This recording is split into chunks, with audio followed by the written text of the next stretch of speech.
Welcome, everyone, to episode 105 of the West Coast PopCast. Eric cannot be here today, but of course, we got the final boss, Knock. How you doing, buddy? What's up, man? It's a good week. I'm repping my Lakers gear, even though they disappointed me, but wrestling's been great this week. I'm good. Nice. And we have a special guest today, so get your comments ready. We want to hear from you. Today, we have someone who has a podcast called Pro Wrestling History Nerds. He's involved with Respect Women's Wrestling, and he is a promoter for Lucha Libre and Laughs. Ladies and gentlemen, the one and only Nick Gossert. Welcome to the show, Nick. Hey, thanks for having me. One and only. That's a good thing. It'd be terrible if there were more of me. Bad for me, bad for business, bad for everyone involved. So how's it going up in Denver? Oh, things are going all right. Prepping for our big show next weekend. Things are exciting. Things are terrifying. Things are fantastic. Nice. We're going to talk about everything that you got going on that I just mentioned, but for our audience, you are new to them, and I just like to kind of have us get in questions, get to know the man himself. So I know that you do a lot of cooking and working out. Is there anything that led to like that lifestyle? Yeah, I mean, I like many dorks before me. I grew up being obsessed with martial arts and pro wrestling. Go hand in hand. Lots of time spent in the backyard as a third grader, clotheslining my friends, getting clotheslined by my friends, not understanding that it was all a bunch of silly showbiz fun. That led to a brief MMA career in my early 20s, late teens. Then, a bit later, got back into pro wrestling through refereeing. And let's just say you decide to get back into good shape when you're around a bunch of 6'5" action figure looking men. Self-esteem is, kind of becomes, makes it a requirement that you at least, get in decent shape. Right. Oh man, that's cool. You did MMA as well, martial arts. So what got you into wrestling? Is it like a match or like a moment you can take us back to? As a kid, it was just kind of omnipresent. Because I grew up in the early 90s, and that was a time when you still could turn on Saturday morning, Saturday night, and watch all of the heyday of guys like Macho Man, Hulk Hogan, Still Andre the Giant, the Honky Tonk Man, guys like that. So there's never really been that like, aha, here it is moment. It was always just something there in the background. And then as an adult, it was, once again, there wasn't some big, oh my gosh moment. It was a matter of, I was living in Mexico. I kind of got into Lucha because it was on television, started watching the amazingly bad Lucha Libre horror films with El Santo and Blue Demon from the 60s and 70s. And then when I came back, I started going to the local Lucha shows and started making friends. And then I got the offer to be a referee. So I started down that road, and, one terrible decision leads to another. And now I'm here. Nice. Basic stuff. Favorite band, TV show, movie? Band, like right now, I've been listening a lot to the satanic doo-wop stylings of Twin Temple, television show. Again, it's like it's hard to pin down a favorite because it just depends on what mood I'm in. Right. Currently doing a rewatch of my childhood favorite, Babylon 5. If you're a big old sci-fi fan, that's always one of the greatest ones. Favorite movie, again, tough to say based on what kind of weird mood I'm in. I'm a big horror genre fan. I guess that's probably going to be the easiest way to go with things, because if I try to nail down and qualify an absolute favorite horror film, we would be here all day and you would be bored and I would be parched and lose my voice. Get this man of water. So I'm getting pulled all into this here because I see Lucha Libre at Laughs, and that's just like two great things here. The comedy, Lucha Libre. I'm a big fan of like the faster paced wrestling, so Lucha Libre style. I actually trained a little bit doing the Lucha Libre. Oh, nice. Yeah, so that's kind of cool to see that. So how does this come together here? So we have a show in Denver that's going to happen now. Yeah, correct. Yeah, we are in Denver. We've occasionally done shows in other states. We had a great one in Omaha years ago. Okay. One of my favorite main events where comedian Bobcat Goldthwait got involved in the main event between Eugene and Dak Draper, because of course that happened. And And yeah, it kind of came together. I always say wrestling and comedy are the peanut butter and jelly of entertainment. They just go together perfectly. Okay. Nice. Oh man, funny. Eric, our other co-host, is here. He loves Eugene. He's a huge Eugene fan. Strange man, but bless his heart. Yeah. Eric, don't mention John Cena on this fucking show. Thank you. Let's talk about what you got going on. We'll talk about the podcast first. Pro Wrestling History Nerds. You've done stuff on like Zbyszko, Mildred, Burke, and if you got time, check out. We've got the link of everything that you do in the description. So if you want to check out what Nick is up to, we got all the links in the description, and also a Mildred Burke video that our guy Eric put together in the description as well. If you want to check that out, talk to us about how this concept came about and what it all is about. Yeah, I've always been a history kid. Blame watching Indiana Jones movies when I was a child, getting obsessed with the Middle Ages. I've just always had a leaning towards history. And, as I got into more of the showbiz side of things and then pro wrestling, started getting more obsessed with the history side of that, which drew me into, things I never really heard of, going back to, even the pre-Gotch Hackenschmidt days, going back to the 1800s. There's a fantastic book called Shooters by Jonathan Snowden, which starts talking about the olden days when, even though there were the carny scams and works were on the regular, wrestlers had to be legitimate tough guys. And just the layering of the showbiz razzle dazzle, the legitimate competition, the carnival insane con man nonsense. And I absolutely just fell in love with those type of stories. I kind of had some ideas percolating in the back of my brain. I actually did record. I recorded a pilot, if you will, just to kind of test it out with a friend a couple of years ago. Nothing really came of it. I wasn't really happy with the product. And then I started being pals with my co-host Chongo Bronson, pro wrestler, former MMA guy, Brazilian Jiu-Jitsu, absolute wizard. And we just kind of clicked. We'd always have good energy. So I was like, hey, I have this dumb idea in the back of my head. And as we all know, the dumbest ideas are always the ones that pay off the most. So we sat down and we recorded our first episode, the one about William Muldoon. And it was just, I think we kind of got something here. And I put it up fully expecting to have 0 listens at all. Because I was like, okay, who outside of this room where the two of us are recording is going to be interested in this? Who knew? But here we are about a year and a half later, 40 episodes deep, and we're having a blast. Very cool. Yeah, there's something magical about getting that podcast going, man. And people do tune in and listen, man. If you were passionate about something, other people will be passionate about it and they tune in. But that's a good journey to go on. So you're 40 episodes in, it's been a year and a half. When do you think you guys really took that next level and hit that next stride? Because for us, looking back at some of our early episodes, we thought we were great. We're like, oh, well, we could have did this a little better. But for you guys. Yeah, I think it actually happened, I think, kind of quickly because, him and I, we just been hanging out a lot after shows at, both at Triple L and Respect back in the day. And so we knew we had a good energy. And we did the William Muldoon one, and it was we kind of figured out our chemistry pretty quickly. So by the time we got to Evan Lewis, the original Strangler, we were kind of able to find our pacing, find our energy a little bit better, let our personalities come out a little bit more. Yeah. Because when you talk about Evan the Strangler Lewis, you're talking about a mean-spirited weirdo who would go out of the way to hurt people if he felt indignified. And as a couple of guys coming from, submission wrestling backgrounds, we know lots of weirdos like that. So it was very easy to connect to the material. Okay. I like that you talked about like the weird carny aspect and that the wrestlers had to be tough guys back then.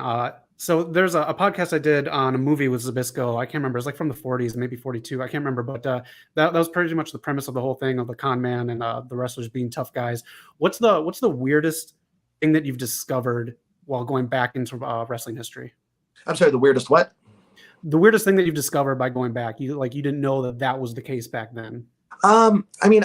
It was not necessarily a mind-blowing thing, but to see just how prevalently wrestling had been exposed as a work, as a hippodrome, as they would say back in those days, to find out that there were articles from the 1880s telling people that if you are betting on pro wrestling, you are an absolute moron because it's obviously not a legitimate sport.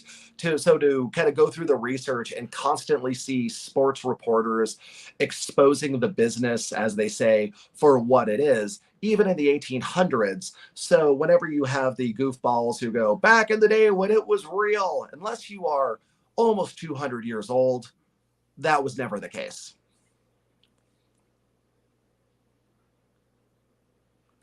I think we got a few comments coming in here. I got Eric has a question for you. Are there any wrestling history stories you love telling non-wrestling fans to show them how weird wrestling is? Oh, absolutely. Like my favorite, because so many of these, like right now we're doing an episode, a series on what happened after post Hackett Schmidt Gotch through the Goldust Trio Trust, and that is essentially a mafia movie with wrestling instead of murders. But the weird one I always kind of like give the non-wrestling fans a taste of is, to kind of tell it quickly, is Frank Gotch in the early 1900s was the greatest wrestler there ever was. I mean, he toyed with people. He had to do weird things just to build up matches because he could steamroll anyone, but he was a carny at heart, bless his soul. And he went up to Alaska during the Klondike Gold Rush under the assumed name Frank Kennedy and was I'm just a simple gold miner like everyone else. Oh, there's wrestling matches here at the tent at the bar after all the mining.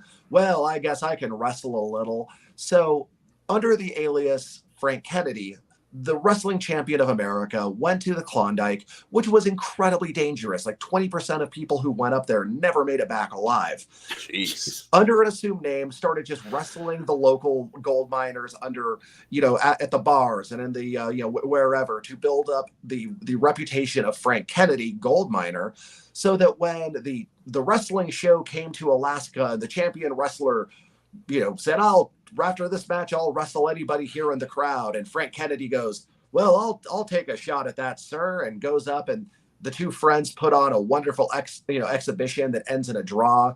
And the champion wrestler says, oh, this Frank Kennedy fellow is awfully tough. But if everybody comes back tomorrow night and pays another nickel, we'll put on a real match to a finish. And of course, everybody comes back, pays the ticket price yet again, and they bet all their handfuls of gold on the local tough guy, Frank Kennedy, thinking he was going to dethrone this wrestling champ and on behalf of the honor of the entire gold mining community.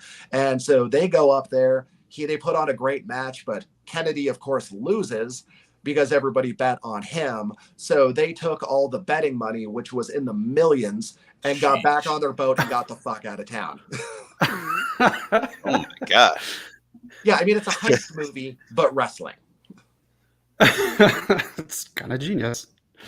Oh, yeah, no, the level of cons and scams in the old days of wrestling were multi-layered and brilliant, where you'd have the wrestler who would be P.T. Barnum is the guy who started bringing wrestling to carnivals via the trains after the Civil War, and he'd have the two flashy costumed wrestlers put on an exhibition match, but then they'd have the tough guy come out and challenge the crowd. So if anybody could last 10 minutes with me, they'll get $20. And then the local guys would go up there and get their butts handed to them.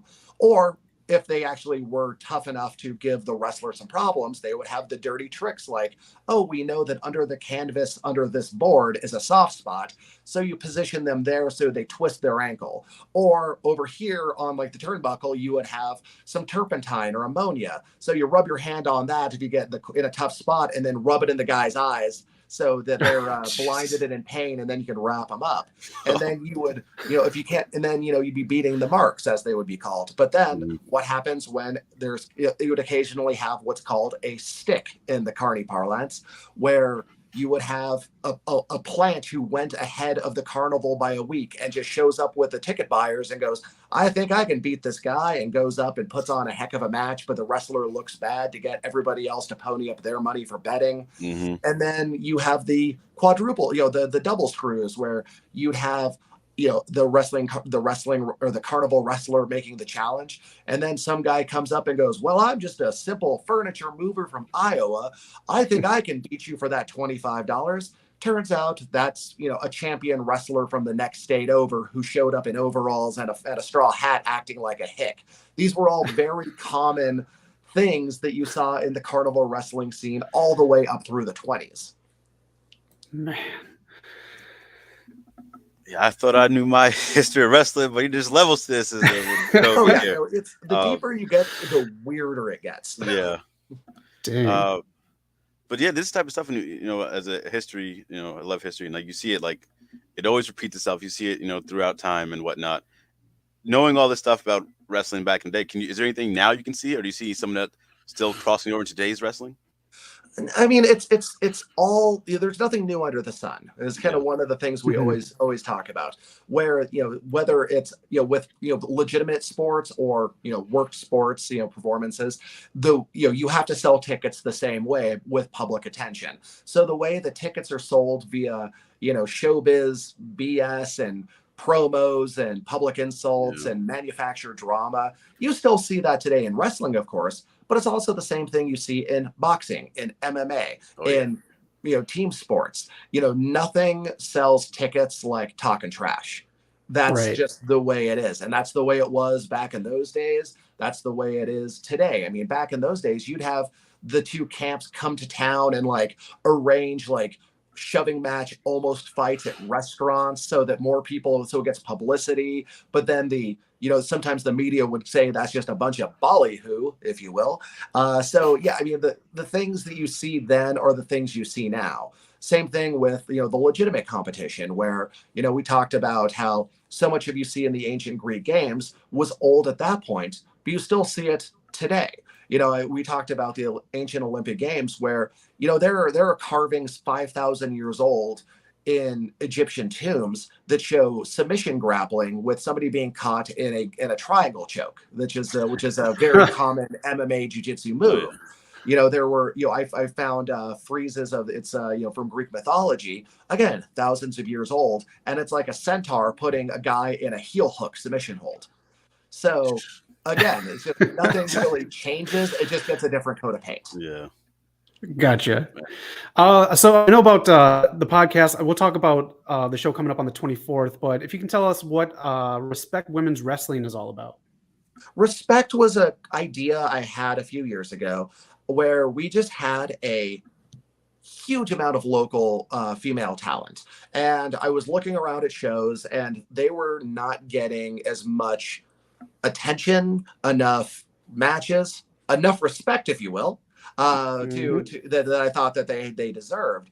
So they were all training at the same school. I approached the Matt Yaden, who was the coach of that school, about this idea, and we had almost enough women for a full roster. So we put on the first show. We brought in Holodead, Leva Bates, now the librarian with AEW, and it did fairly well. So we turned that into a monthly show at Herman's Hideaway, all women's wrestling. We had, if you see the photo right there, you'll see, like Abaddon now with AEW, she was, on every show.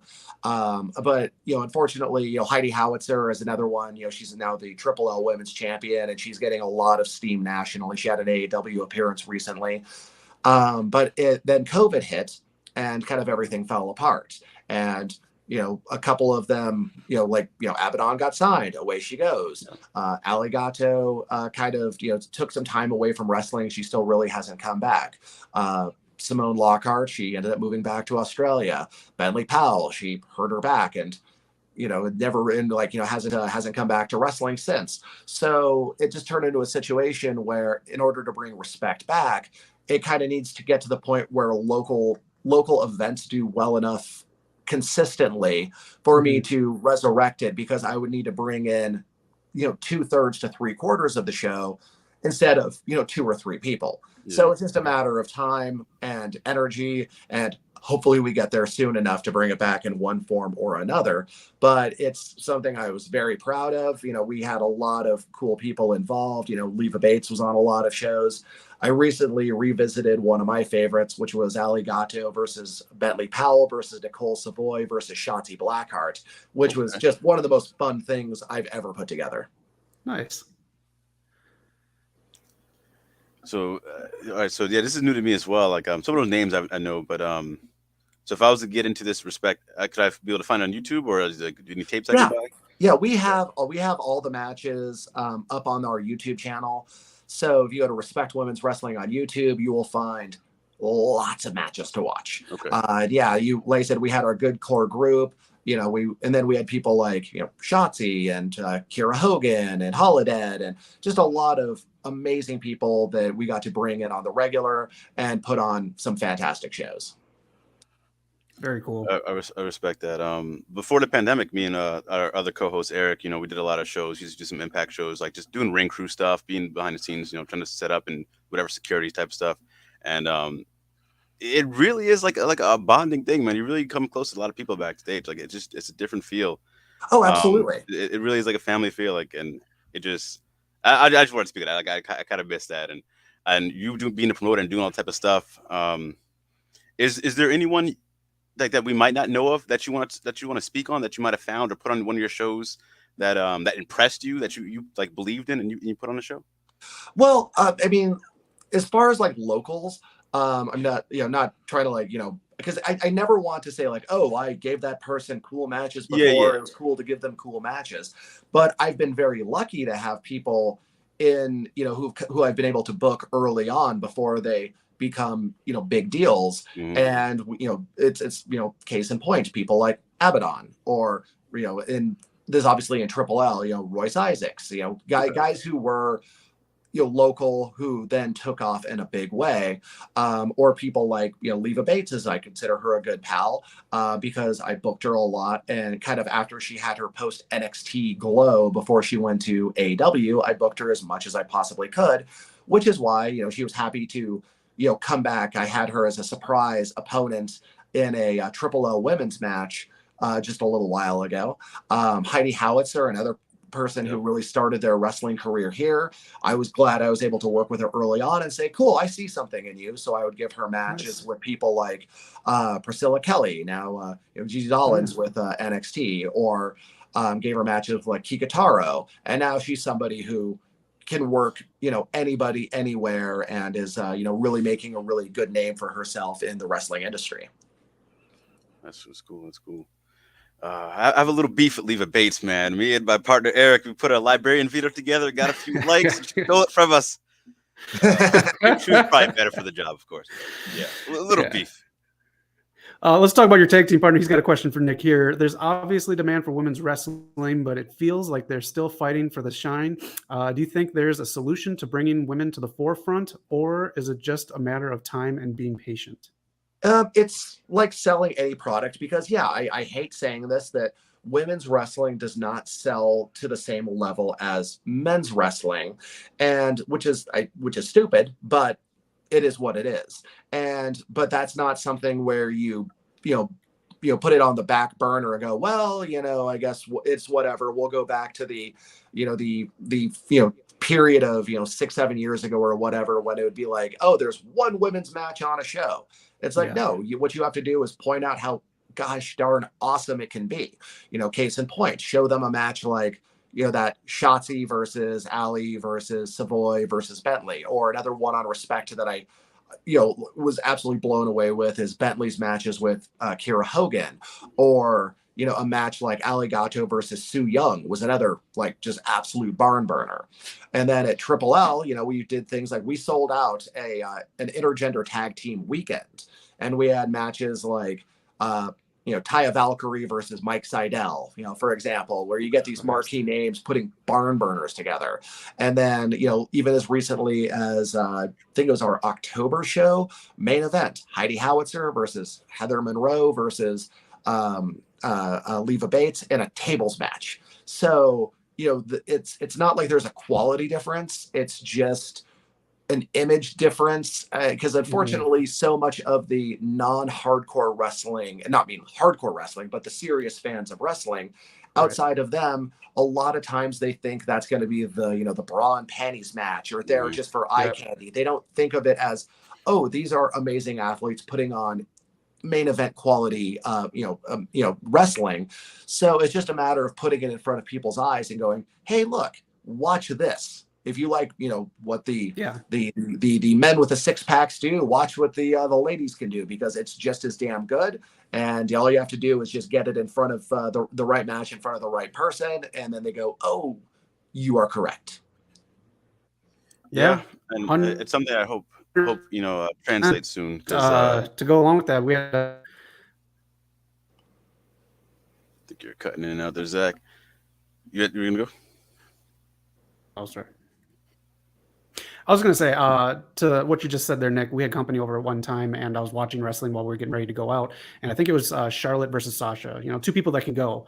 And it was people that grew up in the era of the bra and panties match in the early 2000s and stuff like that. So they wanted to stay and finish watching the match because they've never seen women wrestle like that. And you have women on the independent scene who are cutting it up like better than the men's.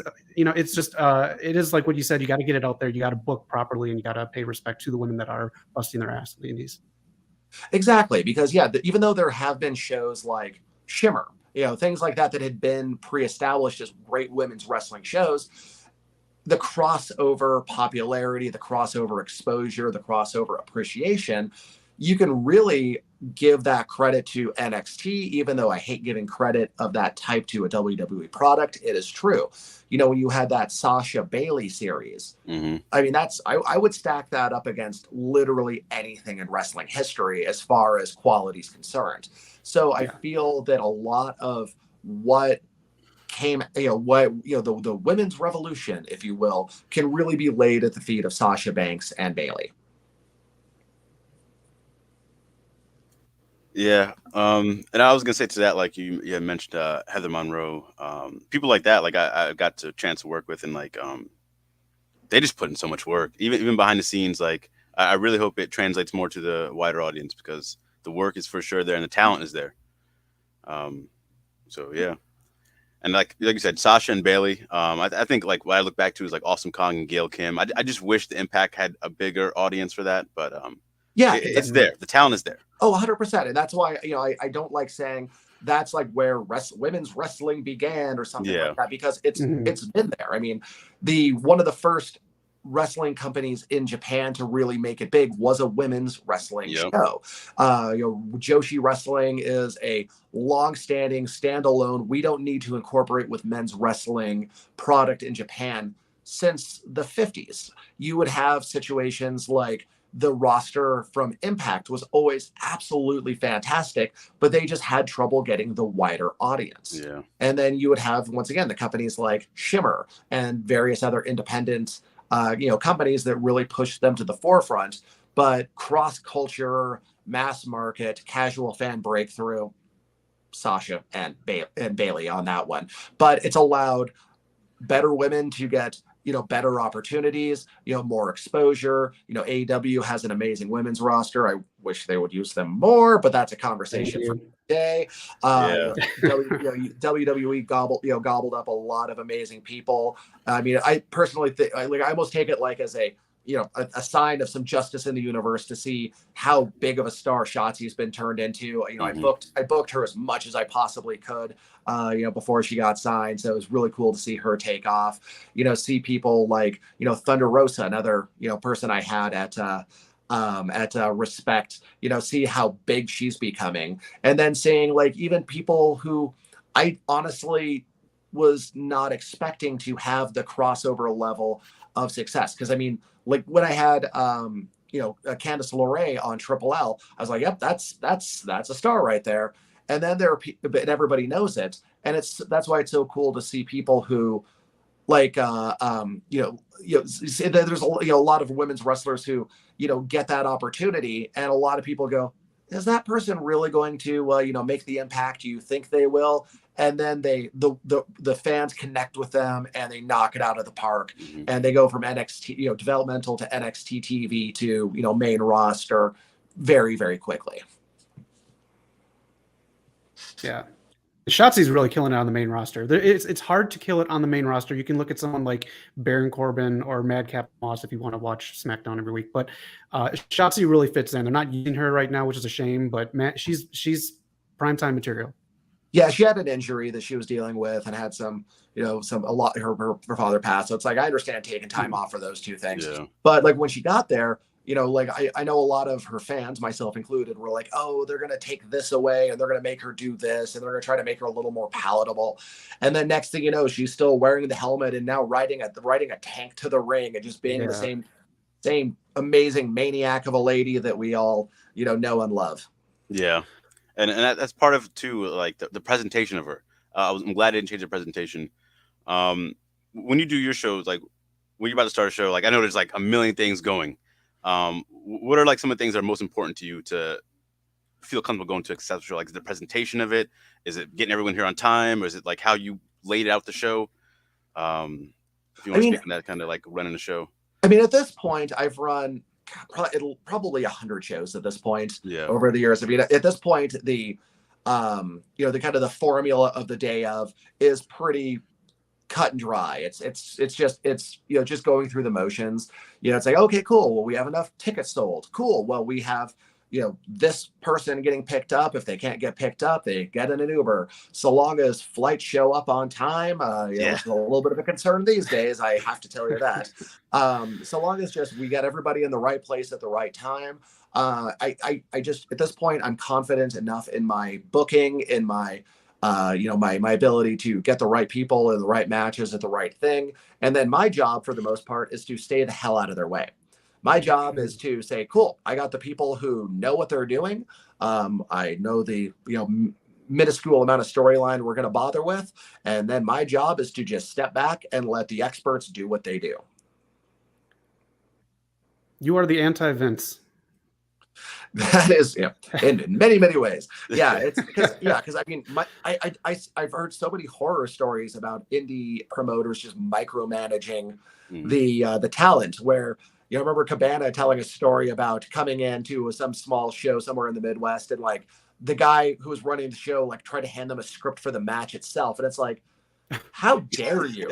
Like, I can't imagine the unearned confidence to tell some of these people like, hey, so this is what you're doing on the show. I have never worked a match in my life, but I'm going to tell you as a guy who watches things what you are going to do. It's like, no, you paid good money to bring in an expert. Let the expert do what the expert's going to do. It's like they got popular by being themselves. Just get out of the way and let them be themselves. Right. Hey, Rancid, can you play this Bon Jovi song for us? Thanks. Let's get into your new promotion, or not the new promotion, but your other promotion, Lucha Libre and Laughs. You got the show coming up. You got more spectacular women on here. Tell us how this started, and then I'll go through the card too. We can talk about that, and then the talented comedians that you got on too. But how did Lucha Libres and Laughs start? That one started. This is almost a decade ago. There was a comedy festival here in Denver put together by Sam Talent and Nathan Lund, and they wanted some wrestling involved. And I'd been kind of quasi connected to the local lucha scene, so we put together at Castleman's a couple of matches as part of a bigger show. Kind of a pre-super fame. Ron Funches was the headlining comedian. Andrew Orvidal was on there. And, we had some fun, but just like the concept of mixing all these things just kind of stuck in the back of my brain. And I was just thinking about it, thinking about the idea. And then in, 2013, I was like, hey guys, what if we do this? And I looked around, found a venue. Oriental Theater was the only one that really seemed interested in doing it. We went ahead and we booked it. Local talent. Nobody, I think, had any idea what the concept was until it actually happened. And we put on a show. The first one, it was wrestling comedian with Sam and Nathan doing the live commentary. We also had a surf band playing that only lasted one show because the energy was just a little too different. And we initially thought this will be a fun thing we do once and then we can go about our lives. And then it did well. So we're like, well, what if we do this again? And it did well enough. And then again and again and again. And now it's the albatross around my neck from which I will never escape. It's funny you mentioned Nathan Lund. I used to, when I lived in Denver, he was host open mics at Three Kings, and that was one of the only ones I'd go frequently. But yeah, really good host. We've got Eric in the chat again with some questions here. For the future Tony Khans of the world who want to be promoters, what advice would you give someone running their first show? Anything to look out for, try to avoid, and focus on? Step one, don't do it. Just stay out. Be free, be happy, enjoy your life. Don't run wrestling. But if you have to, if you have to, the most important thing to do, and this is something coming from, theater and, film, I understood pretty quickly, is pre-production, pre-production, pre-production. And don't ever assume that you can bring in a star-studded lineup and it's going to sell enough tickets to break even. You have to start small. You have to start, you have to work out, never spend money that you literally couldn't withdraw from your bank account if everything went terribly wrong. I've heard so many stories of wrestlers showing up to these, what are supposed to be these big shows, and then there's 55 people in the audience and the promoter sneaks out the back and is never seen again. And then that's that's literally a thing that happens constantly, because these people go, oh, I can pay for this out of the gate. I was fortunate, a rep for Dos Equis and Tecate, she liked the idea, so they put down some money as a sponsor. So, and then it was all locals. I didn't bring in a name wrestler until our 1-year anniversary, when I brought in Colt Cabana. So everything is going to be a slow build and be slower and harder than, even whatever you could imagine it could be. So anybody who thinks they're going to jump right out of the gate, take over the world with one amazing show, think the heck again, because that's not going to happen. You are going to have a hard time. You may have a good first show, but then you might have a terrible second show. And you never want to be able to be in a position where somebody doesn't get paid, because as soon as that happens, that story is now going to spread throughout the Russellverse very, very quickly.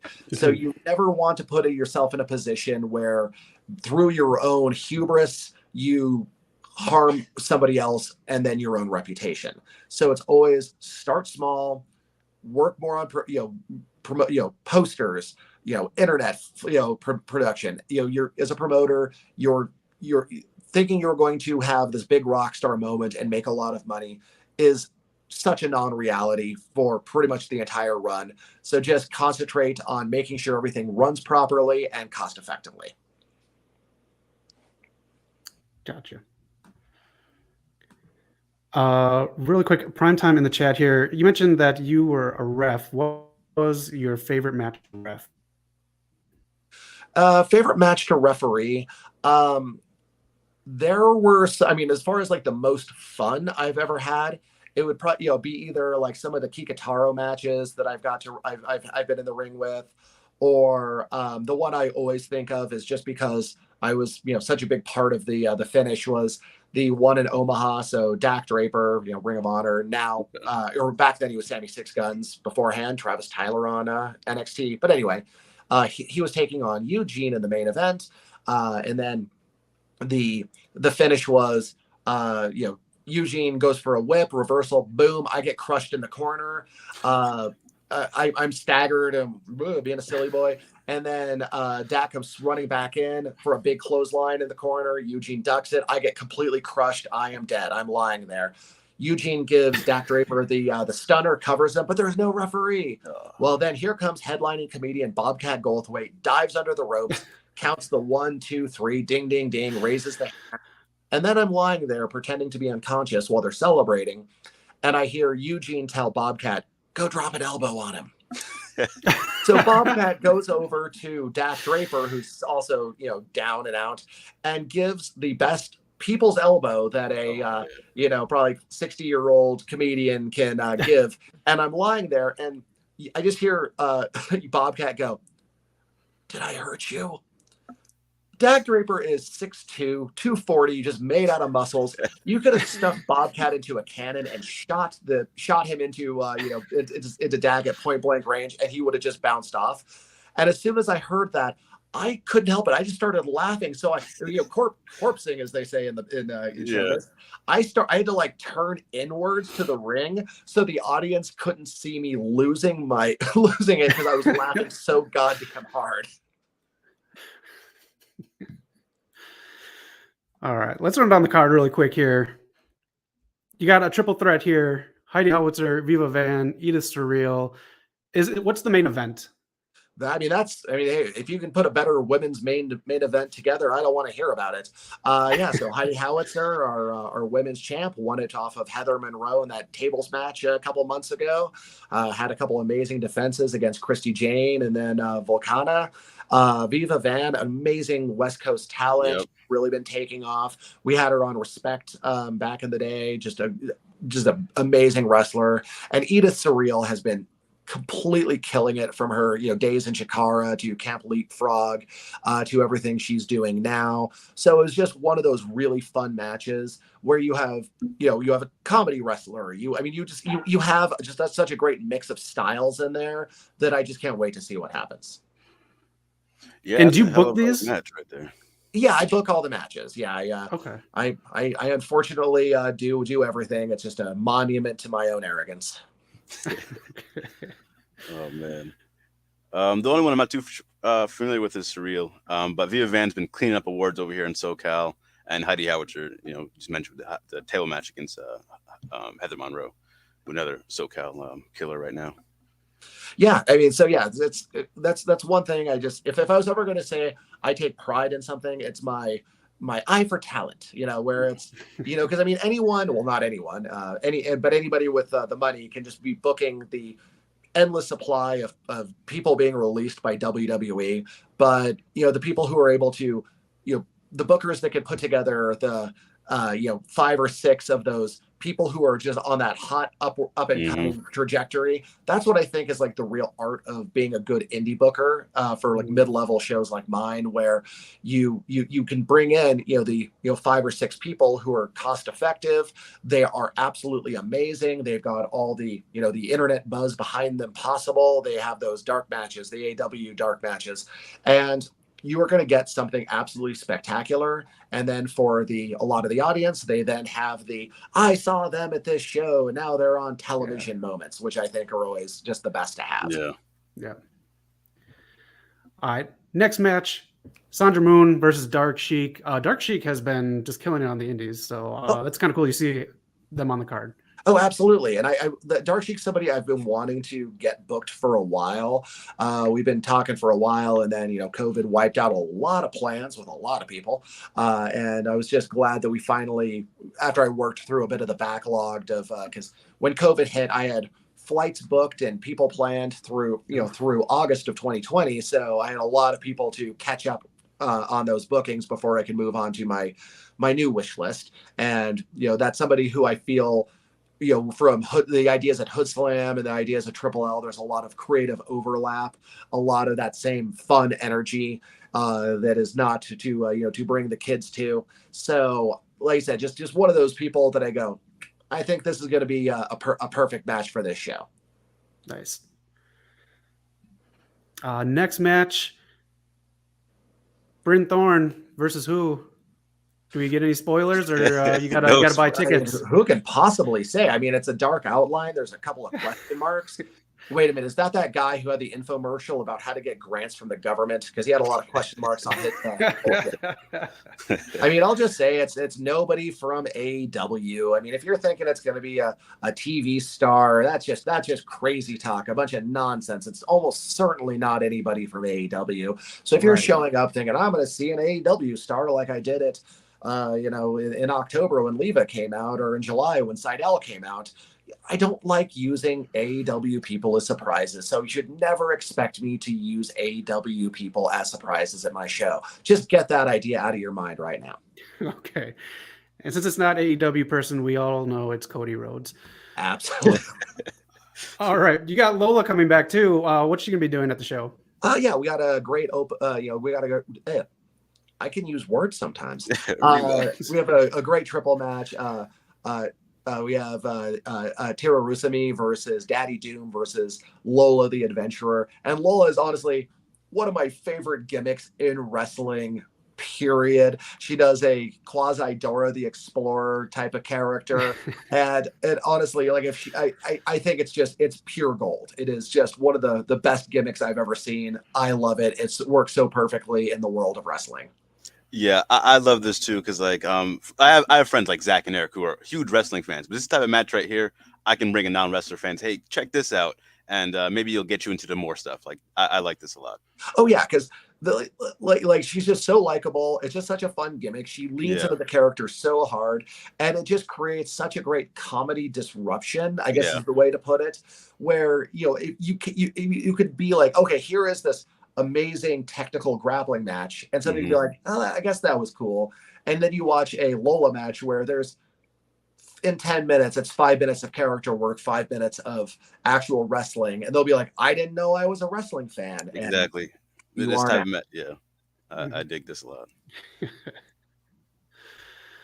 All right. Talk about the talent you got here. You got a bunch of comedians booked for them. Let's promote that part of the show. Oh, yeah. I mean, we've got, based on the gimmick, I definitely wanted, somebody with energy like Kate Strobel to be the host. She's kind of filling in on that spot. She'll be doing the ring announcing. She'll be doing a bit of a set up front. Got the host spot. Two of our, our four anchor commentators, Christy Buckley and Mitch Jones. They always have great chemistry doing the live commentary. And then, Lizzie Wolf said she was absolutely dynamite when we had her a couple of months ago. Then, Jocelyn Sharp, she was an absolute killer as a headliner last time she was here. Hannah Jones, I think she's going to be one of those breakout stars from the Denver comedy scene. So it's going to be such a good lineup on the comedy side. Because, as we know with Triple L, if you've ever been to one, the comedy is just the perfect little palate cleanser, the great giggle moments between the matches, and then when you get them on commentary, sometimes that's where the magic happens. That's a smart thing to do. Stand-up comedy and wrestling, two things that consume my life right now. Yeah, there is a very serious overlap with those two types of things, because I don't know a single wrestler who doesn't love stand-up comedy, and I don't know a single comedian who doesn't love pro wrestling. Right. And if they exist, I don't want to know them. Keep them away from me.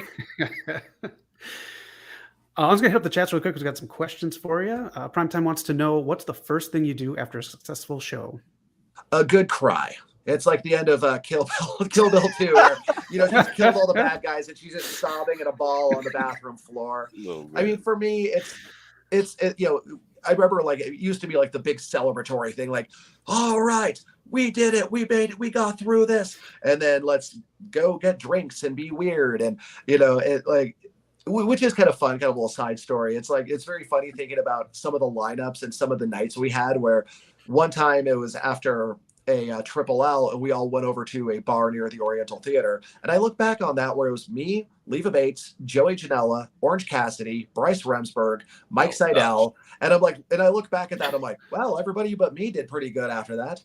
But, for me now, because I have so many shows, because it's, between the, bar shows and the festival shows, and then our big shows at the Oriental, I run about 15 shows a year. So when I run a show, my big moment, my big cathartic emotional moment is when the show starts and I look out and I see a full house, lots of people ready to have a blast.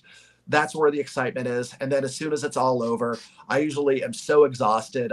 Everybody's gone. I just sit on the couch in the green room and just have that like 15 minutes zone out, like moment of zen, just because there's no thoughts, no feelings. It's all been taken, just zapped out of me.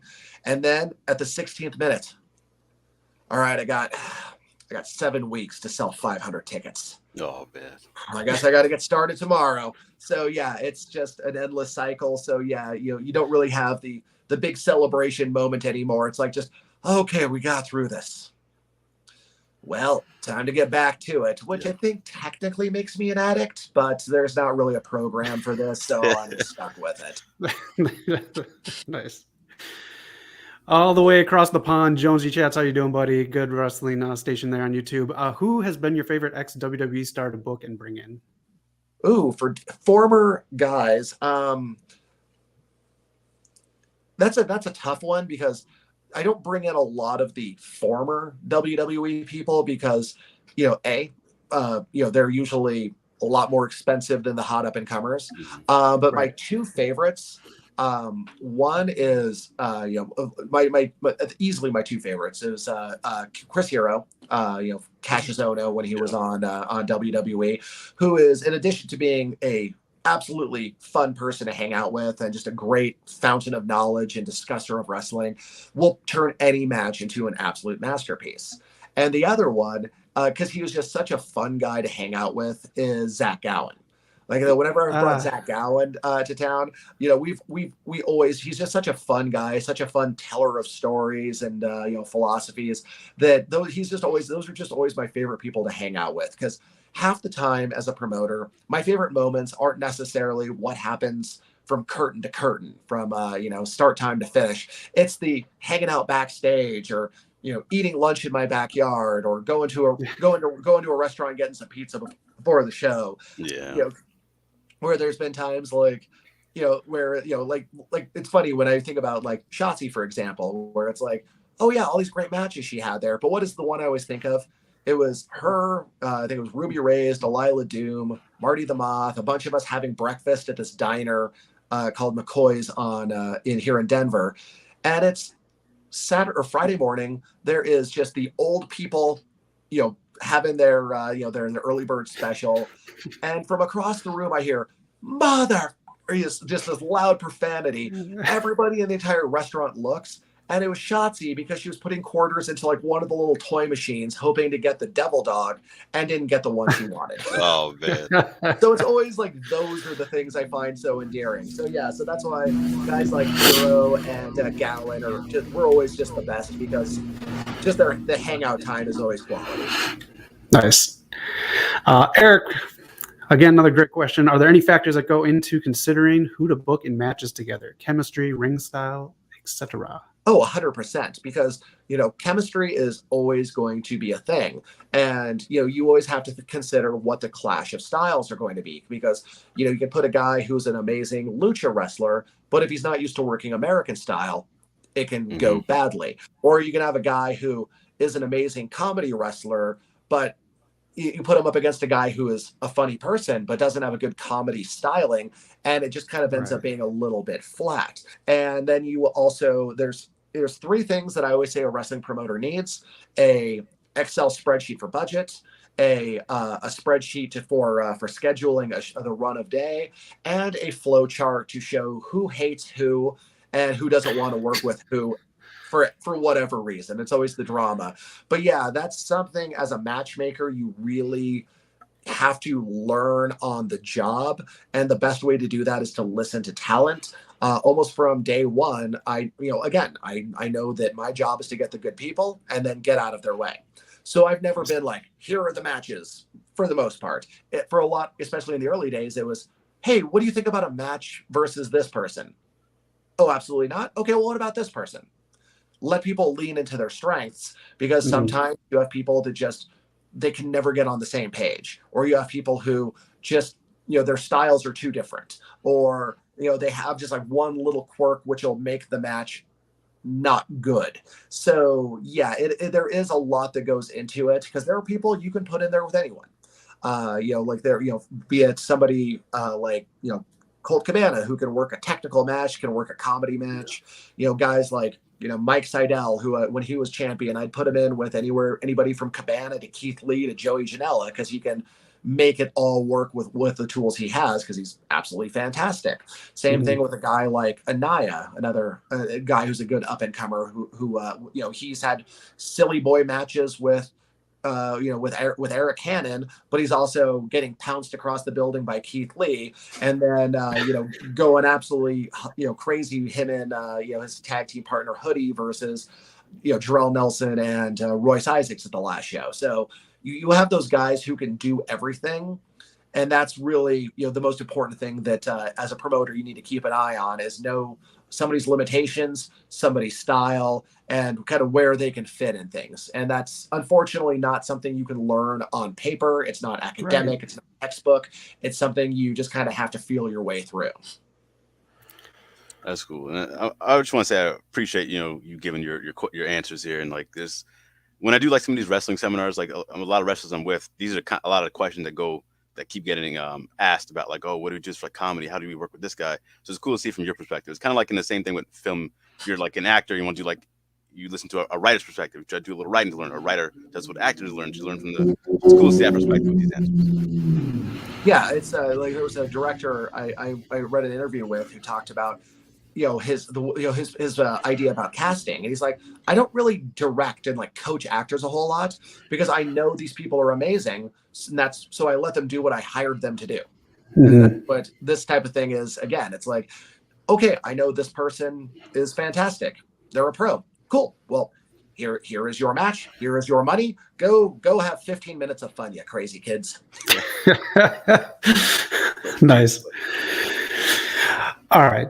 Let the kids play, said Knock. How about you kids play? I got a game for you. We're going to go over some wrestling terminology, and we'll do this Jeopardy style. Don't shout out the answer until I'm done reading. So I'm just going to give you the description of the wrestling term, and then just shout it out if you know what it is. All right. A camera trick by which a wrestler is made to appear larger by placing the camera below the wrestler and shooting upward. Well, apparently I don't know that one. But I should never be allowed on the other side of the camera anyway. So let's Knock. You got me too, man. I feel like what you say it's gonna be obvious, but I think you stumped me. I didn't know this one, but it is the Andre shot. That makes a lot of sense. Yeah. Little known fact: he was only 5'4". It was all camera trickery. Yeah, special effects. The Godzilla movie. Yeah, they shot it like it's like the same thing they did where how they made the hobbits look small in the original Lord of the Rings. Just lots of forced perspective shots to make Andre look taller than 5'4". Now you know. The more you know. Now we know. All right, next one: a match that ends in a time limit draw. It's also my favorite type of musical. Do you know it, Knock? Go ahead, tell me. Broadway or going Broadway. I think the latest one was Kenny and Bryan Danielson in AEW. Or if it's on a small venue, off Broadway. Just inventing terms here. Lost Starbug is on it. He got that last one. Yeah, he did. Man, Eric's a smart guy. Okay, I photoshopped this, or not photoshopped this, copy and paste it. The insight, God, I can't read today. That word of a negative crowd reaction by insulting the crowd en masse, typically by bringing up something unrelated to the wrestling business, such as mocking a local town or sports team, usually used in a negative light. Wait, that's ever happened? Oh no, this is brand new. Brand new in the wrestling industry. I thought I would just say, just building up the heat, getting heat. Cheap Heat, yeah. Cheap Heat. Cheap Heat. Do you do a lot of Cheap Heat at Triple L? Only personally when I'm talking to the talent. If I haven't broken at least once, if I don't break at least one spirit through childish insults, I mean, really, what am I even doing my job? You're a true adult. All right, a practical joke played on or on a wrestler, played by or on a wrestler. Do you know the name? Oh yeah, but Are you being a polite gentleman? I was. I don't know if he knows it too, but No, it's nice. It's actually funny. I was thinking about one of my favorite ribs, as the term is. I ever pulled I won't say who it is. It was one of my a very famous wrestler was crashing on my couch, and he'd been doing this was his 4th show in 4 nights in 3 countries. So what I did while he was sleeping is I took photos really close of him sleeping. And then at the time, my day job at that point was working at a Sprint store. So what I did is I texted those photos to one of the demo phones that had a New York number. Oh, gosh. And then every week I would text him a photo of himself sleeping from just a random New York number that he had no idea what it was. And I did that for weeks before telling him my God, what it was. And he was like, that is pretty good. I'm going to chop the shit out of you next time I see you. And thankfully he went back to television before that happened.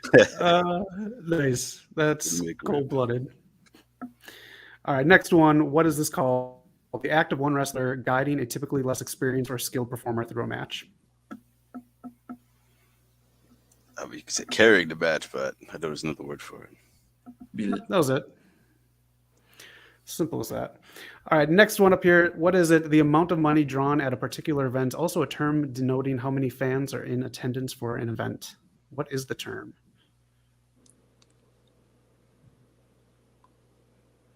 And I always go with the draw or the gate. House. But I am familiar with gate, but one of my favorite things I ever made is I made a meme, and it's Walter White counting giant piles of money, and it says then I put under it, "Sorry, brother, the house was light." And so I always like have friends. I put that in the group thread about the upcoming show. It's like, just so you know, it's like, yeah, sure, it's sold out, but this is going to be me tonight. Oh man, Breaking Bad, hell of a show. All right, what's this called? A wrestler who is not over with an audience and is perceived as a failure. I almost wanted to say like a wrestler's name that I know, and then no. Next thing you know, I'd be like, "Hey Nick, on Twitter insults this guy." You're right. No, we don't do the cheap clickbait. But let's see. A lemon. Oh, I've never heard this one. Basically, yeah. It's what are you gonna say now, Eric? Pre-tribal Roman Reigns. That's a good one. I'll give you that one. All right, what's the term for this one right here? Originally described as a post-intermission match viewed as not important enough to keep fans from trips to the concession stands. Not bathroom break. I was gonna say bathroom break. It's the older term.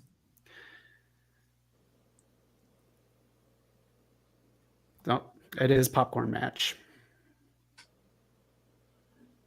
Hey, we got one sexual predator in that lineup. Nice. Oh no. It's hard to do with wrestling, Nick. Oh, don't I know it? Hard to weed them out. Yeah. All right. I've had to delete a few matches from YouTube myself. So I understand. Hi, Joy Ryan. All right. A divisive term given to a member of a tag team who, upon the breakup of the tag team, achieves markedly less success than their partner. That's this was messed up, man. If it's not the Genetti, I don't know what it is. This was messed up. When a number of years ago, a certain former WCW booker was doing a local show here, and he referred to, because Anaya and Hoodie, a great tag team, he referred to Anaya as the Genetti of the group. Oh. And he made this amazing, in Colorado wrestling, it's like a legendary Facebook post, and it was like misspelled, and it was like, who cares if Anaya has the title shot? He's the Genetti. And it was all misspelled because he posted at 3 a.m. drunk. Everybody screenshotted it. It's now almost a holiday here in town.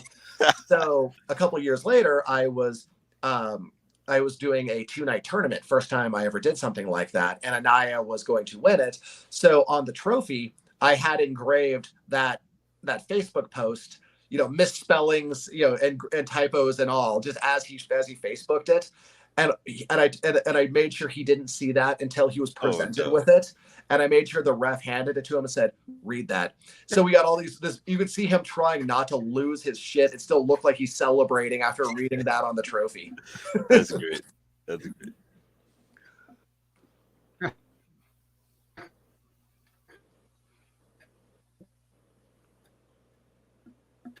Did Zach freeze up on us?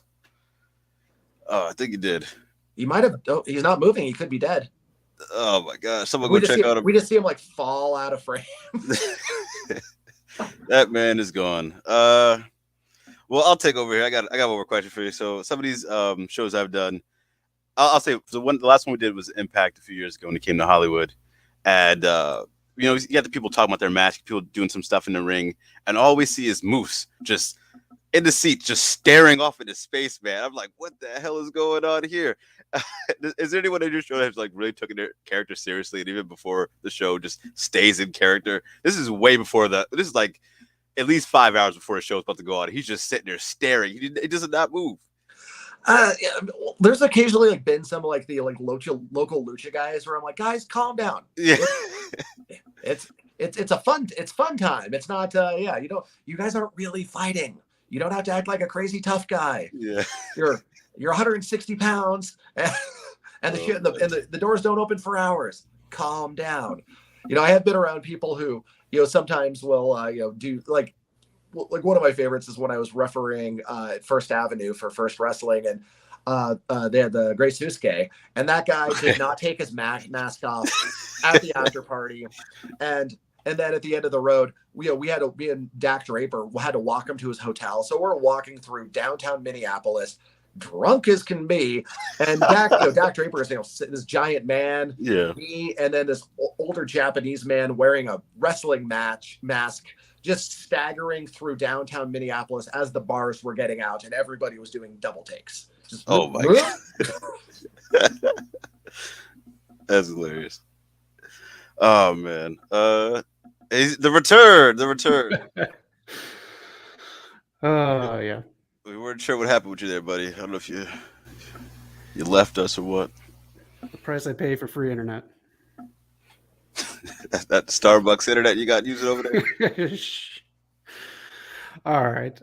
That is the end of the show. We do something at the end, Nick, if you are game for it. It's called Promo School. So we created this when the pandemic hit to end the show, to keep Eric and Knock their promo skills going while wrestling classes were, on hiatus. So would you like to partake in Promo School today, or would you rather be audience participation? I'm going to sit back on this one. I want to see how this goes. Okay. And I guess Zach is sitting back as well. Oh, man. Oh, no, he froze. I hope he's okay. He's giving the thumbs up eternally. But Promo School, pretty much Zach comes up with something to come up. Like usually me and Eric cut a promo. We don't know anything beforehand. It's usually something on the fly. Hopefully he comes back for today's one.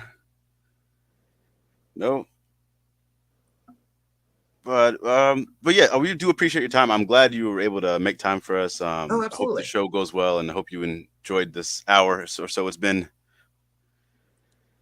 I think he's going to leave and come back again. Are you short on time? Or can we? I'm waiting for him to come back, but now he's like using the Burger King Wi-Fi, and he's sitting in the ball pit with his phone. I know what I'm expecting.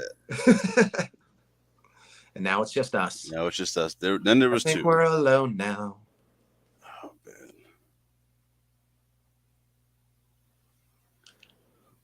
Oh, we're really sticking the finish on this one, aren't we? You don't mess up the finish, man. You can't mess up the finish. Going so well. We gotta get an in-person one soon, but we haven't seen a finish this good since that stunner Stone Cold did on. Oh gosh. It's really falling apart here. Lost Starbug in the chat. Amazing show. I'm gonna regret not joining this episode, but you seem to be perpetually spectacular guy, Nick. Amazing episode. Well, thanks for having me. For sure. If you enjoy this interview, we'll have all the stuff in the links in the description to get to the podcast. And then just the website can get you to buy tickets. Anyone in Denver area, definitely check out the show the 24th, man. Yeah, it's just all off the orientaltheater.com. I unfortunately no longer have a Triple L homepage because the guy who was supposed to renew it forgot, and then it got bought up. So now it looks like it's selling some sort of Japanese cosmetics. Who can say? But yeah, thanks for having me. If you're in Denver, come party with us on the 24th. Support women's wrestling, and otherwise, I don't know, stay hydrated and go get some fresh air. 100%. It's getting hot over here in LA. Definitely check out Respect. I think Zach might be tapping out for this episode. We greatly appreciate you, man. We'll be sure to check out the channel. I hope to have you again one time. This is the West Coast PopCast, episode 105. God damn, man, it's been so many episodes. Shout out to guest Nick. Usually this is the episode of the show where I throw it to Zach to say where they find it. Oh, Zach. I was about to wrap it up, man. They can find us at Oriental Theater in Denver, Colorado on the 24th. All right. Take us home, man. Take us home. Thank you so much for putting up with our interview. Thank you so much, Nick Gossert. You can find all this in the description. Thank you again for joining our episode 105. Have a great weekend.